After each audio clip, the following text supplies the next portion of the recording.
Meanwhile, this is going on. The great academic purge of skeptical climate scientists.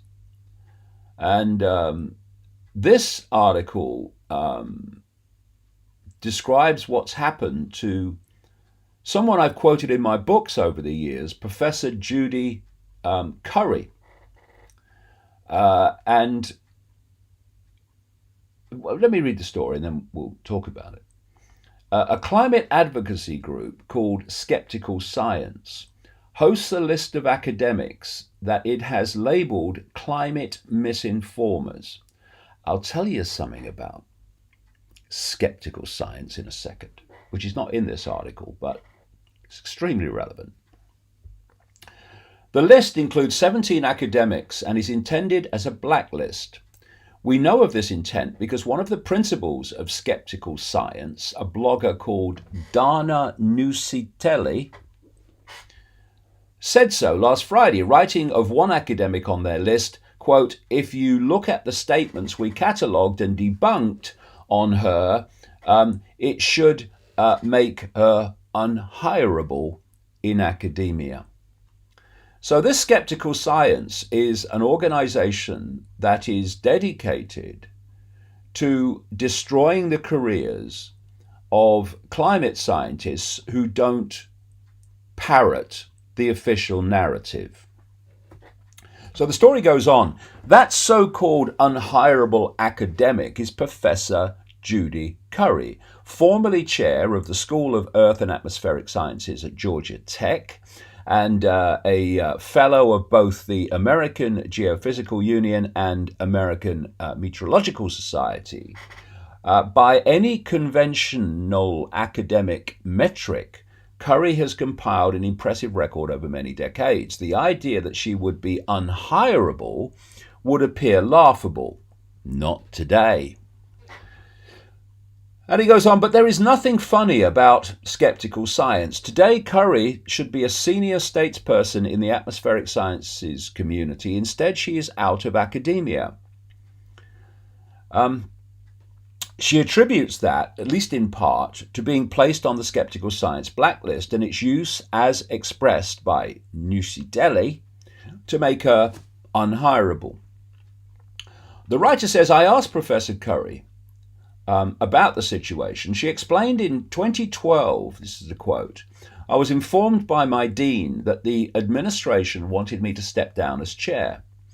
While there were several reasons for this, one obvious reason was extreme displeasure by several activist climate scientists, brackets, with their noses in the trough, who had a very direct pipeline to the dean.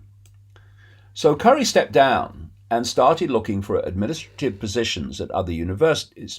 At the time, I was getting numerous inquiries from academic headhunters, encouraging me to apply for major administrative positions ranging from dean to vice chancellor for research. I applied for several of these and actually interviewed for 2 of them. I did not make it to the final shortlist. The headhunter gave Curry the following feedback from the universities. They thought I was an outstanding candidate, looked excellent on paper, articulated a strong vision, and interviewed very well in person. The showstopper was my public profile in the climate debate, as evidenced by a simple Google search."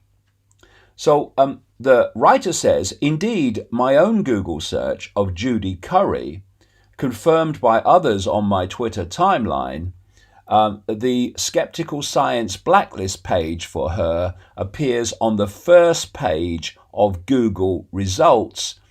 And for me, he said, it was the top listing. Now, and this, of course, can be understood by the fact that Google answers to the same web and thus promotes the same agenda. And I'll tell you about Skeptical Science. It was created by a guy called John Cook.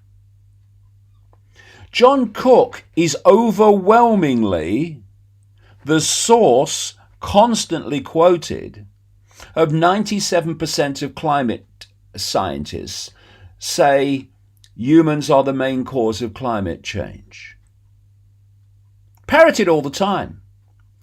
And when someone went through the 12,000 papers from which this number was gleaned, they found that around 41, you can also see quotes of 60, papers from the 12,000 actually said that humans are the main cause of climate change. What a scam this climate change is. And it's being used to create a global tyranny. I've talked in these podcasts about the extraordinary consequences for people in Africa of bringing out from the earth the cobalt needed for the batteries to run electric cars, and the fantastic problem that getting rid of those electric car batteries after something like a 10-year life will have for the environment. But of course, any area of the environment, apart from climate change, the climate change hoax, has just been forgotten by the green movement now. And of course, one of the ascetic, and more than ascetic, because they make such noise for people living near them, consequences of the climate change hoax are wind turbines, which are destroying landscapes and seascapes and creating a technocracy environment instead of what we had before. Beautiful, beautiful places and seascape panoramas being destroyed by wind turbines. And you may have noticed how bloody big they are. In fact, they make some of them, just down the road from me, a place in Newport on the Isle of Wight. You see them sometimes being floated up on barges up the Medina River to go across to the mainland. They're bloody massive. So, what do we do with them when they're finished? When the blades are finished? Because the blades are massive. Oh, we never thought about that. Oh, of course you never thought about that, because it goes against the narrative of what needs to happen. Anyway, so here's the story from this week. Actually, just a few days beyond this week. Green energy. Wind turbines are piling up in landfills and can't be recycled.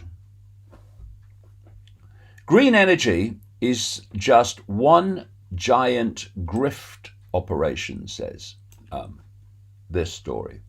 A wind turbine's blades can be longer than a Boeing 747 wing. So at the end of their lifespan, they can't just be hauled away. First, you need to saw through the Lissam fiberglass using a diamond-encrusted industrial saw to create 3 pieces small enough to be strapped onto a tractor trailer. The municipal landfill in Casper, Wyoming, is the final resting place of 870 blades whose days making renewable energy have come to an end. Tens of thousands of aging blades are coming down from steel towers around the world, and most have nowhere to go but landfills. In the US alone, about 8,000 will be removed in each of the next 4 years. Europe, which has been dealing with the problem longer, has about 3,800 coming down every year through at least to 2022. And it's going to get worse. Most were built more than a decade ago when installations were less than a fifth of what they are now. So knock that on a few years and see how many unrecyclable blades that are going to have to be dealt with. Built to withstand hurricane force winds, the blades can't easily be crushed, recycled, or repurposed. That's created an urgent search for alternatives in places that lack wide open prairies. In the US, they go to a handful of landfills that accept them in Law Mills, Iowa, Sioux Falls, South Dakota, and Casper, where they will be interred in stacks that reach 30 feet under.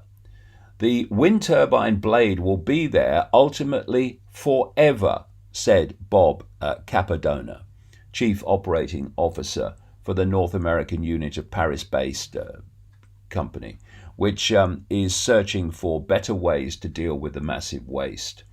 Most landfills are considered a dry tomb. The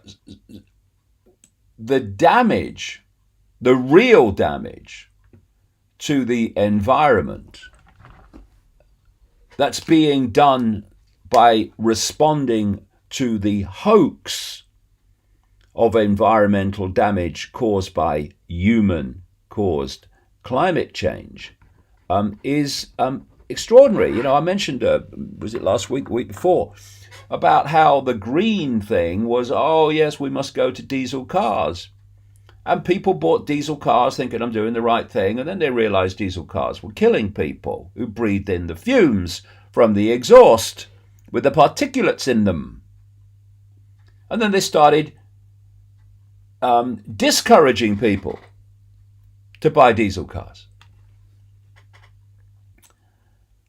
We're green, we are.